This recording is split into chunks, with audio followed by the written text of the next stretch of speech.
assalaamu calaykum asxaabta qaaliga soo dhawaada waan salaamayaa. Halkan maanta waxaa la joogaa Cali Cabdiraxmaan oo ah mid ka mid ah dadkii ku guuleystay bakhtiya nasiibka lotteriga ama waxaa loo yaqaano diversity fiisaha Mareykanka. Marka waxaan rabay in Cali maanta wada fadhigan aan wax ka weydiiyo processka lotteriga soo shaqeeyo iyo marka uu qofku guuleysto waxyaabaha ama uu stabiska uu maro. Marka walaal Cali soo dhawow. cabdiraxmaan aad baad mahadsantahay, aad baan ugu dhawahay adiga iyo broadcastkan baryahan waan la socday dad badan oo ka badan inaad ku interview galayso qeybaha kala duwan ee bulshada ah. Marka aad baan kugu hambalyeynaya, shaqo fiican baad wadaa, aniguna aad iyo aad baan u dhawahay. waxaan kamid ahaa saad sheegtay dadkaas, marka barnaamijkaaga aad baan ugu dhawahay. Sax Cali, haddaba lotterigu sidaan ognahay waa wax Mareykanku uu u qoondeeyey in uu kusoo qaato dadka kor u qaada diversitygiisa oo laga soo qaadanayo wadamada immigrationkoodu ku yaryahay Mareykanka. Sax adiguna lotteriga waxaad heshay sanadkii 2018 waxaad hareysay 2017 2018 wada heshay. Marka waxaad bal wax nooga yara sheegtaa Caliyow, maxaa ku dhiray lotteriga inaad gasho, sidee baad ku maqashay lotteriga, bal taa wax nooga yara taabo koor intaynan guda gelin. markii koobaadaan maqlo waxay ahayd 2014 mar hore waan maqlay. markii koobaadaan apply garayo si toos aan u xareeyo waxay ahayd 2014 waxaa ku xigtay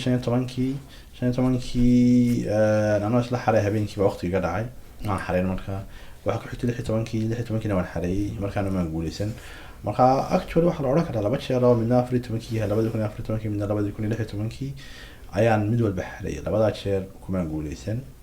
17 aniga isla xaree ayuu waqtigu dhacay oo safar ku jira. dabadeedna markaan soo noqday buu ninaan saaxiibnay igu yidhi niyow waqti baa lagu daray 15 cisho dheeraada baa lagu daray, extension baa la sameeyey, berigaa daatadii waxba xumaaday. marka sababta ugu dhalisay ugu weyn la oran karaa waxay ahayd dee friends kugu hareeraysan badanaa insaanku uu dadku la nooliyay weeyaan. marka asxaab badan oo asxaab nahayn baa xareynaysay oo lotterigi baa la gaadhay oo xilligii la xareynayay sidan. marka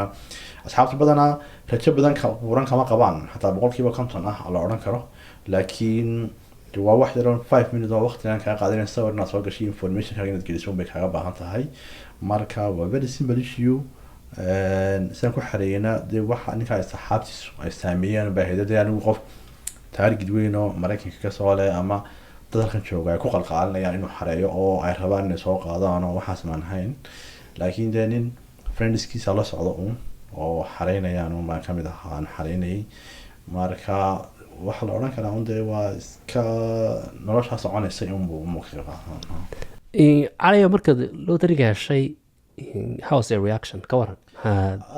aniga laba nin oo inaan kala ila joogay. marka big issue ma ahayn sababtoo ah waqtigaan helay laba xaalaba arrin weyn iguma ahayn. mid waxa weeyaan waa xilligii Donald Trump waqtigiisii qofka helay wadamadii la mamnuucay amaba Soomaalidu gaar ahaan aad buu sii target gareynay. marka qof meelaha jooga in uu ku yimaado waxay ahayd arrin adag. xilligii Obama ka horeysay qof kastoo helaa more likely 90% uu yimaanay, laakiin xilligii Donald Trump uu haystay dadka helay bartan yimi wadada kooban oo iska lucky bay ahayd, nasiib bay ahayd. marka taasi qodob bay ahayd. qodob kale in arrin weyn igu hayna waxa weeyaan xisaabta dee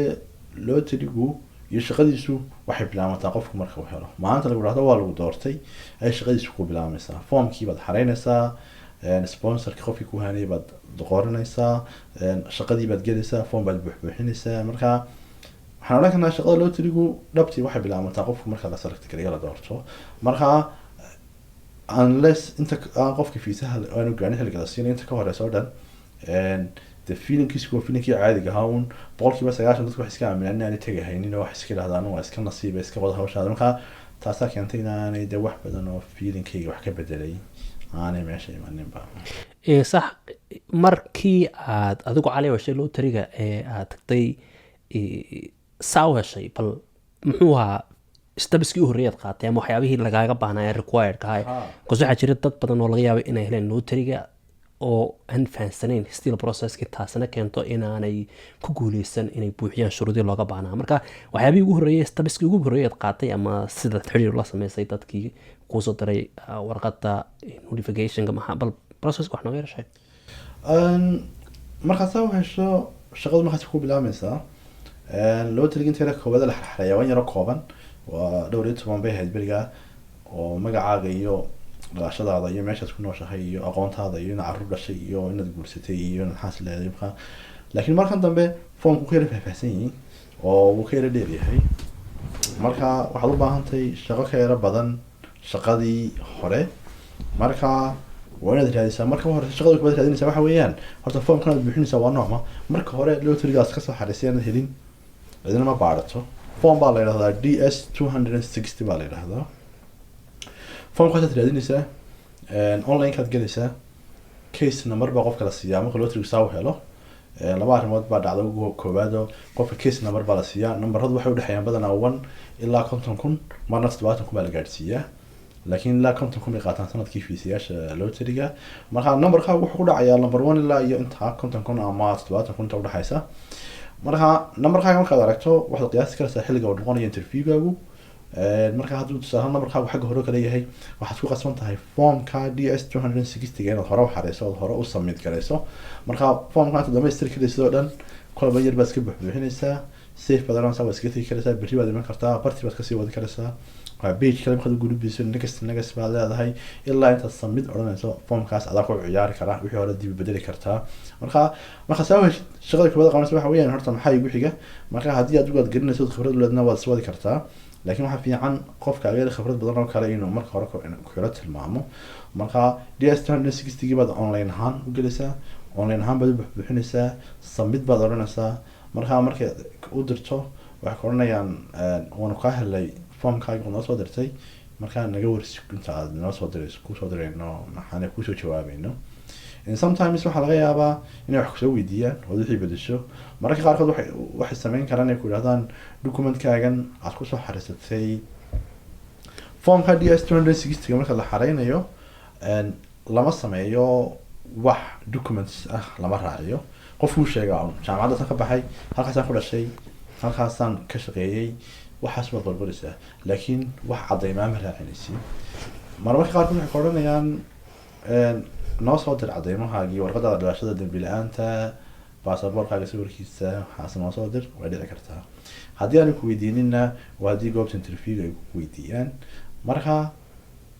DS 260 gaas submit garaynaysaa, iyagaad ka warsugaysaa. marka haddii aanay father information kusoo weydiin iyagaad ka warsugaysaa xilliga ay ballanta kusoo dirayaan. marka email way leeyihiin lagala xidhiidho. haddii tusaale ahaan ay kusoo jawaabi waayaan ama ay kala raagaan KCC baa la yidhaahdaa. marka KCC gaasoo kale aad u diri karaysaa. maxaa leedaha KCC state.gov. marka kaasaad u diri karaysaa maxaa wixii cabashaad qabto. haddaad leedahay tusaale ahaan oo kale marka koobaad case number ku siiyaan waxa kale ku siinayaan goobta interviewgaaga. Soomaalida waxa ka manacaana waxa lagu tuuraa marka Nairobi. qofka hadduu Soomaali yahay uu Soomaaliya ka soo xareystay ama dhulkii Soomaalida la isku oran jiray Soomaaliya Soomaaliya xoran, qofka hadduu Soomaaliba ay tahay dhalashadiisa originally waxa lagu tuuraa Nairobi markiiba in interviewgiisa. marka koobaad aad formkaaga furato waxaad bedeli kartaa goobtaad ka dhiganayso interviewga. sidoo kale haddaad markaa bedelan weydo miskarayso waxaad samayn kartaa inaad iyaga email u dirto tiraahdo waxaan doonayaa goobta interviewga in laga dhigo Addis Ababa oo kale, Djibouti oo kale, Dubai oo kale, Turkey oo kale, ama meel kale aad ku nooshahay aad ka dhigin kartaa. marka waxa la qofka Soomaaliga meesha doona ka soo xarayo Nairobi baa lagu diraa by default. wadanku waxay eegeen baasaboorkii wadankii uga soo xaray. Soomaali baa diyay by default waa Nairobi. adigoo joogta Mareykan baa laga Nairobi lagu diraa. marka taasoo mid loo baahan yahay in laga taxdiro. in ka waran markaad buuxbuuxinayso formka tiri maxaa DS baa tiri 900 DS 260 DS 260 markaad buuxbuuxinayso ka waran waxyaabaha qofku inuu ka fiirsado ay tahay oo sida sheegaysa oo kale hadhow cadeyma lagu weydiinaya. marka waxyaabaha ay tahay inuu qofka ka fiirsado kale maxaa kamid ah trickiga waxa kamid ah qofku waxbarashadiisa uu gelinaya. wuxuu oranayaa secondary san kusoo qaatay ama jaamacadii whatever ama master ama degree ama PhD ba. marka information ka ku qoraysid markaad goobta timaadid waa inaad wadataa dad bachelor degree sidii waan ka qadan jibiyo jaamacad Heblaaya ka baxay. bachelor degree oo sax ah oo verified ah oo muran ku jirin oo kuwa bihayna wax la sameeyaan ahayna originalkeediya waa inaad goobta interviewga la timaadaa baajkooda DS 260 ay waxaad ku qorato waa in laga helaa qofku wuxuu oranayaa meelaha kasoo shaqeeyay shaqaan kasoo qabtay halkaa shaqaan kasoo qabtay meeluhu kasoo shaqeeyay waa inuu soo qorta warqad cadeyma oo positionkii iyo kusoo shaambadiyay inay kusoo saxeexaan oo leeyahay qofkaasi muddada ilaa muddadaasi noo shaqeynayay waana isla sida aad ku qoratay formkaaga aad tiri shaqada waxaan soo qabtay halkaa waqtigaa ilaa waqtigaas aan u shaqeeyay marka iyaguna waa intaa in leeg aad ku qoratay adiguna halkan formka ay kuu soo qoraan sanadkaasuu nala shaqeeyey shaqadaasuu nala qabtay waana shaqadaad ku qoratay formka professionka aad ku qoratay waa haddii aad qoratay weeyaan haddii aanad qoranina dee su-aalahaasi meesha kumama yaalaan ka waran warqadda dhalashada maa laga doona qofka warqadda dhalashada waa muhiim iyo baasaboorka very important weeyaan baasaboorka waa inaan 6 bilood ka socda dhacayn warqadda dhalashaduna waa laga maarmaan warqadda dambi la-aanta oo 6 bilood ugu dambeysay iyaduna waa laga maarmaan iyo ta kaloo muhiimka oo ay kuu soo dirayaan marka interviewga soo dhawaadaan ku oranayaan caafimaadkana soo mar balantaada markaad haysato waa inaad ilaa 3 wiil ka hor oo kale amaad caafimaadka sii martaa dadka jawaabtii caafimaadka adoo haysta amaba safaaradaha qaar ba u dira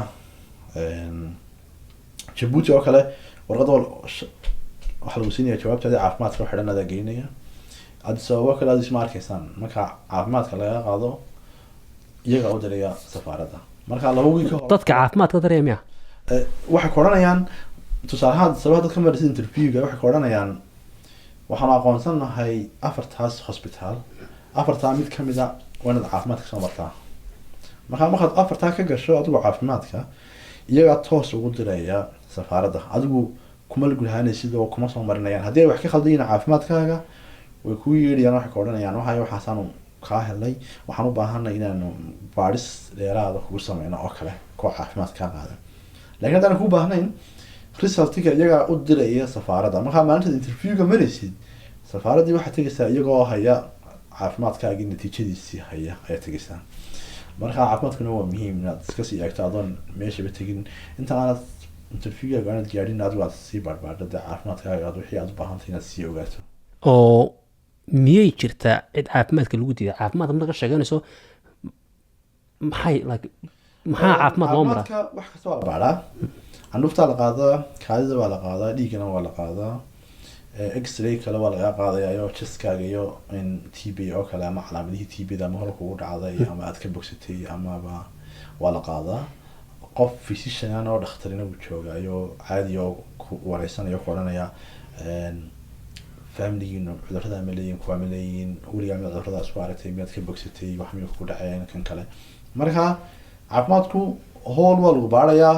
history oo dhan waa la ogayaa inay caafimaadka laakiin qof caafimaadka lagu celiyaa waa arrin adag weeyaan marka waxay noqonaysaa inaad isdaweysada sida xanada TB-da oo kale ama qaarkood kale talaal baad qaadan kartaa muhiimsan qofka lagu celin kara caafimaadkiisa ama carqaladeyn kartaa waa TB-da weeyaan xanuunka TB-da marka waa inaad xanuunka iska sii ogaataa marka horeysa marka waa inaad xanuunka TB-da ma ugu muhiimsan iskaasaanay mar awoodda saarayaan tusaale ahaan safaaradda ingiriiska oo kale maba qaadaba xanuunada kale oo dhanbaba TB-da kaliya ma qaadaanba sub-Saharan Africa aad buu ugu badan tahay TB kalena speedkiisa badan diyaaradda dhexdeeda dee ku speed garan karaysaa TB-da ma garanaysaa marka TB-daas oo kale waa muhiim aad iyo aad ugu ah safaaradaha dunida iyo kuwa Mareykanka ee dee ka maraysid baloo taliyo kaliyana maaha dee qofkii family ka xaynayo qofkii xaaskiisa ka xaynayo ama maxay ahayd qofkii xaaskiisa soo ka xaynaya qofkii hooyada aabiya carruurtiisa ka xaynaya caafimaadkaas waa muhiim TB-daasna especially waa kiiska goonida ah ee qofka fiisaha dib loogu celin karo marka loo taliyo wuxuu ku yiri badan yahay haddii kiiskaagu wareysiga laga qaaday xilliyo dambe tusaale ahaan qofku May markuu helo sanadka badanaa sanadka dambe ay interviewgiisu u dhacaa marka haddana nambarada hore hayno dee tusaale ahaan November iyo December baan marin marka sanadka dambe markuu u dhaco May dambe marka la isla dhaafo September ayuu kiiskaagu xirmaya sanadka loogu dhawaaqay sanadka ku xiga September teeda ayuu kiiskaagu xirmaya marka tusaale ahaan July ama August oo kale haddii aad meeshii marto oo caafimaadka aad marto oo laga helo TB-da oo kale waxay carqalad ku keenaysaa in lagu yiraahdo 3 bilood iska soo dhaweey September teedina already processkan loo tiriyo uu xirmaya waxa way timeline ka yara khalkhalay loo tiriyo waxa lagu dhawaaqaa results-ka May soo ma May baa lagu dhawaaqaa marka waa caafimaadka marta as soon as aad heshayba caafimaadka waxaad maraysaa markaad ballantaada hesho iyagu koronaan caafimaadka marka goormaa qofku ballanta helaa marka may oo kale imka hesho goormaa lagu soo diray nambarka kiiska nambarka ku xiran tahay let's say qofka ugu dambeeyaba maanta dadka ugu dambeeya goormay hela 40,000 30,000 qof nambarkiisa kiiskiisa meelaha iyo kale ah waxa laga yaabaa inuu ku dhaco July August September xilliyada ugu dambaysa marka bahalkiina uu xirmaya waa tiri September 30 buu xirmayaa next year kale oo imika tusaalaan hadda ka hadla dadkii sanadkan lagu dhawaaqay maydan ahaan May 22 dadkii helay sanadkan ha kiiskooda wuxuu xirmayaa September 30 2023 buu xirmayaa kiiskaas qofka ka waran ugu horeeya helana isagu gormuu xiso waxa laga yaabaa haddii quick ay u socoto oo qolooyinkii hore PCR badan iyo carqalad aan jirin in November ma October ama December isla daad year baba interviewgiisa loo soo balamiyo ha marka waxa leedahay markaasi waxa ku xidhan kiisna marka waliba kastaas kaliya ma aha waa in uu isaguna formkii hore u xareeyo hore u samid gareeyay isaguna marka ay numberkiisii horeeya waa inuu kiiskii hore u samid gareeyo marka kiiskii hore u samid gareeyo wuxuu ku guuleysan karayaa marka inuu numberkiisii hore loogu yeedho hore balan loogu qabto waxa laga yaabaa qaar isaga ka horeeyay oo formkii aan xarayn inay ka dambeeyaan taga adigu markaad aliya heshay may markii lagu dhawaaqay resultkii eed soo baxday eed embassigii interviewga lagu qabto kale intay xareeyay May anu December baan formka xareeyay waa la habsaamay Mayna waan helay December baan formka xareeyay that year balanta waxay soo direen July 24 oo sanadkii hore ama sanadkii dambe marka almost 12 bilood baa ku dhaafayba marka July way soo direen 24 balanta July 24 markay soo direen balanteeduna waxay ahayd September 9 marka wadreem kale waa year and 4 months something oo diyaar garow ku jirtay okay marka hadaan hore laakiin u gudbin lahaa waxa laga yaabaa hadii formkii May markaan helay isla May baan xareyn lahaa waxa laga yaabaa inaan ka soo horeyn lahaa waqtigaas oo balanteedu ay ahaan lahayd July oo kale ama June oo kale meelahaas waa ana la dahayo ilaa December baan haystay formkii waan xareyn ha sax badana categories bay isku raaciyaano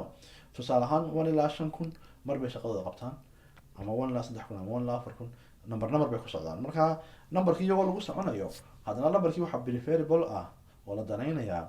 dadka formkii hore u xariistay baa markasta loo shaqeynaya shaqadoodii la qabanaya balantoodii la qabanaya adiga waxa laga yaabaa numberkaaga horeeya dad formku diri weydo inaad kuwa dambe raacdo ama qaar ka dambeeya ka horeeyaan okay ka waran cali qof waxa dhici karta in marmar qaar qof uu wax istaba mariyo ama uu xitaa aanu fahmin markuu buuxinayo qoraalada ama foomamka taas ma laga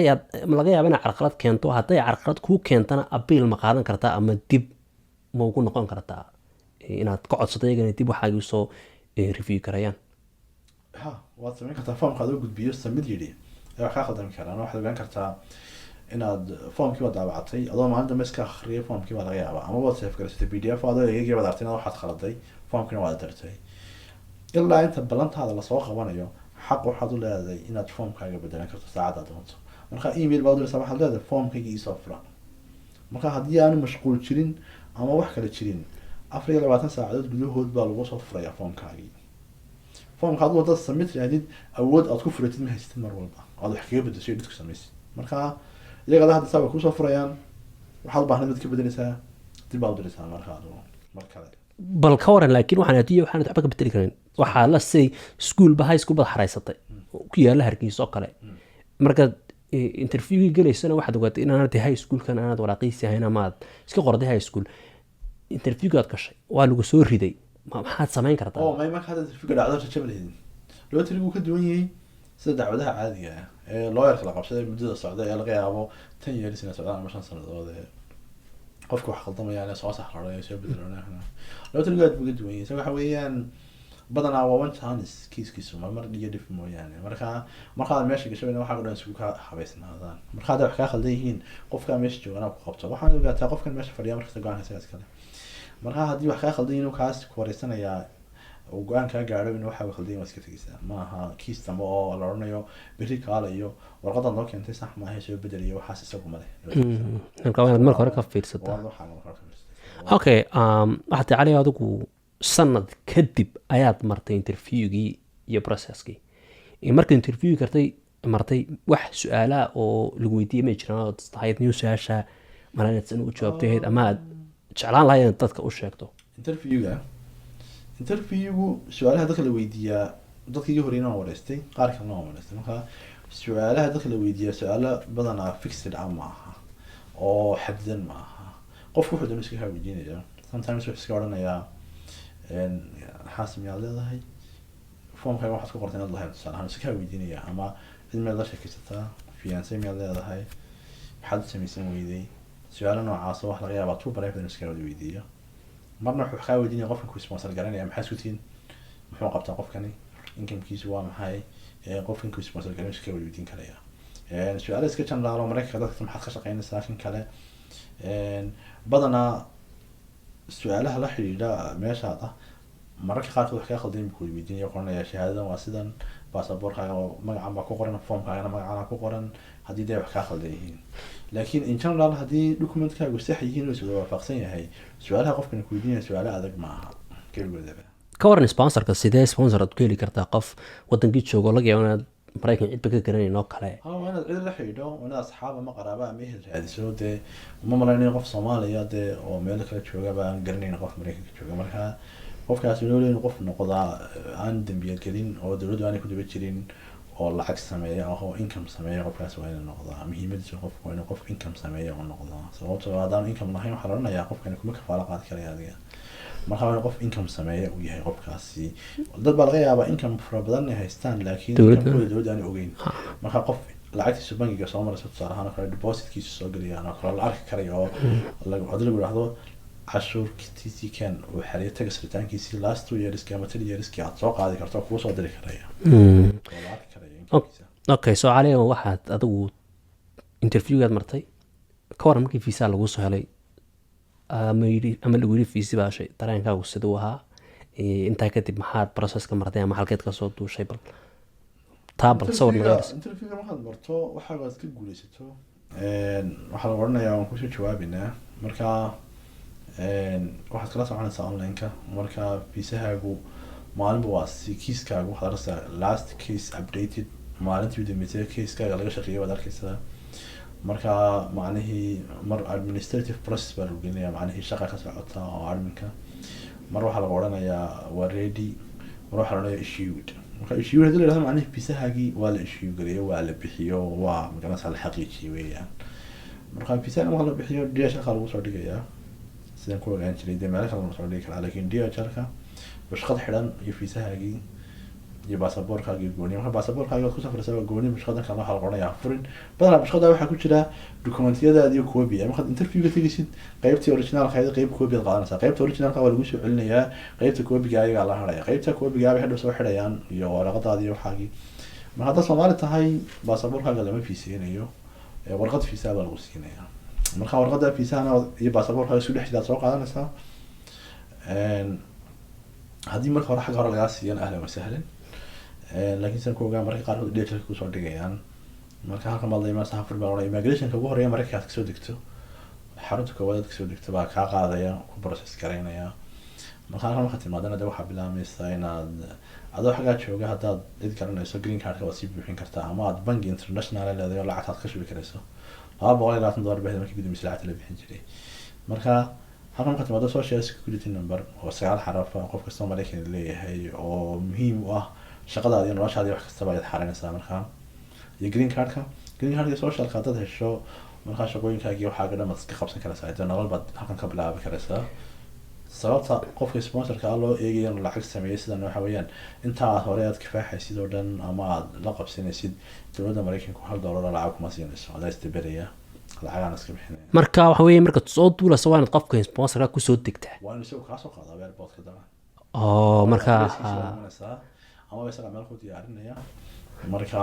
adresskiisaas oo systemkan ku jira baad marka koobaad ku xariisanaysaa socialkaaga iyo green cardka iyo kuwa dhan waa social security numberka green cardka kugu soo dhacay laga yaabo inaad driver license ama license hore u qaadato halkii kugu soo dhacaysa marka qofkaas waa adresskii koobaad ka soo gashay Mareykanka ku noqonaya meeshaas marka issue lagu dhaahdo adiga wadankii jooga qofkan ma ku xarayn karaa green cardka iyo wixii ma ku buuxin karaa waxaad soo sheegaysaa case numberkaaga waxaa la dhahaa alien number wax la jira alien markaasi wuxuu noqon doonaa number ku yaala green cardkaaga hadhowna baasaboorkaaga kusoo bixi doona marka alien numberkaaga hadaad soo sheegto qofka kan jooga uu ku xarayn karaya macnihii alien numberkaas buu sanaya lacagtina uu shubaya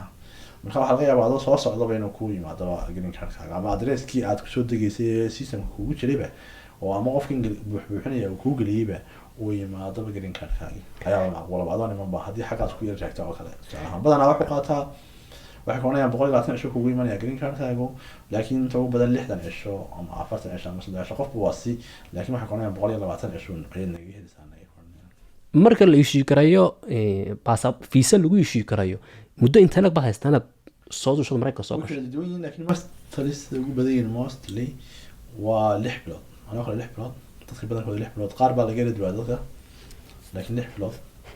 ayay tahay inaad ku timaado marka within 6 months dad ku iman weyda 6 bilood gudahood uu ka dhacay ha ka dhacay marka chance kale ma haysid waa inaad dibdib soo xarisaa loo tiriyo dadkan kale dacwadaha caadiga ah wata haddii fiisu ka dhaco qofkii uu xareeyay laga yaabaa inuu hadana marka hadda looyarkii qabsado laakiin loo tiriyo sama haduu ka dhaco waad isku deysay weeyaan okay qof loo tiriyo hadii 6 bilood iska joogay hargeysa ka dhacay isagoo ande ama bulsho ama Djibouti uu iska fadhiyay dee qof 6 bilood one is a lifetime miyuu jira cali wax kale oo aad saxaabta daawanaysa halkan maanta la wadaagi lahayd oo ah xagga green diversity visa ama lottery oo kale ku saabsan wallahi dee marka dunidu waa interconnected way la isku xidhay marka qof war ku seegay ma jiro marka lottery oo la wadaagi waxa noqday shay common ah imaka oo sanadkii loo sugo sida ciidaha loo sugo kale oo ciida loo ciido kale marka wadankii hada tagtaa Ethiopia ama East Africa ama wadamo dunida dhanba xilliga lottery la xareynayo sabab dhaadheer baa laga laa sababo kale lacag baa laga gurtaa dadku waxa laga yaabaa 200 qof inay safkaan maanta oo dhan oo iyagoo sawirkoodii wata kurtahay ku galiyeen marka dee lottery wax iska common weeyaan qofkuna waqti kama qaadanayo kharashna kama qaadanayo marka qof kasta it's good inuu qof kasta iska xareysto markuu u baahan yahay way waa qofkii doonaya inuu halkan yimaado qorbaha ama Mareykanka waa inuu iska xareysto wax kharash ku qoriyo lacag ku qoriyo ma hana oranina anu nasiib kuma fiicnay ma helayo waxaan nasiib waxa maxaa helay hadii hore aad u heli jirin dee waliga oo dhan bila nasiib ma helay sidoo shaada dhan marka qofka iska xareysan kara wax iska fududeeyaan marka qofku wax xareysan kara is very simple qofkii doonaya inuu yimaado badan ma rabin inuu yimaadaan oo nolosha qorbaa waxaan jeclayn wax kaas uma taalo laakiin kuwa rabeen inay yimaadaan صح علي واد mahadsantahay inaad waqtigaaga qiimaha xaga nagula qaadato insha Allah waxaan rajeynaa in dadka daawanaya videogan ay ka faa'iidi doonaan xogtan aad u diyaarisay wax badan marka waa sida asxaabta waan salaameynaa channelka subscribe gareeya ku yaaca asxaabtiina la wadaaga xogtan haddii aad aragtaan inay wax faa'iido ka heli karaan ama wax ka baran karaan